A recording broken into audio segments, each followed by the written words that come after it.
Hi all. Evening ஸ்நாக்ஸுக்கு குட்டீஸ்க்கு இன்ஸ்டண்ட்டாக பண்ணி கொடுக்குற மாதிரி ஒரு ஹெல்த்தியான கோதுமை பணியாரம் எப்படி பண்ணுறதுன்னு பார்க்கலாம் வாங்க.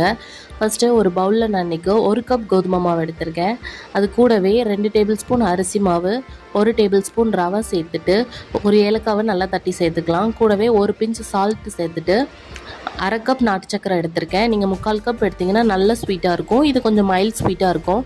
இப்போ ஒரு முறை எல்லாத்தையும் நல்லா கலந்துட்டு கொஞ்சமாக தண்ணி ஆட் பண்ணிவிட்டு இதை நல்லா மிக்ஸ் பண்ணி எடுத்துக்கலாம். கட்டி இல்லாமல் கொஞ்சம் நல்லாவே கலந்து எடுத்துக்கோங்க. இப்போது இது நல்லா கலந்து எடுத்ததுக்கப்புறமா இதில் பால் ஊற்றி இதோட கன்சிஸ்டன்சியை நம்ம அட்ஜஸ்ட் பண்ணிக்கலாம். இது பால் ஊற்றி நல்லா மிக்ஸ் பண்ணதுக்கப்புறமா ஒரு போரிங் கன்சிஸ்டன்சிக்கு இதை அட்ஜஸ்ட் பண்ணி எடுத்துக்கோங்க. நல்லா இப்போ போரிங் கன்சிஸ்டன்சி வந்துருச்சு. இப்போ இது ஒரு 10 மினிட்ஸ் ரெஸ்ட்டில் வச்சிடலாம்.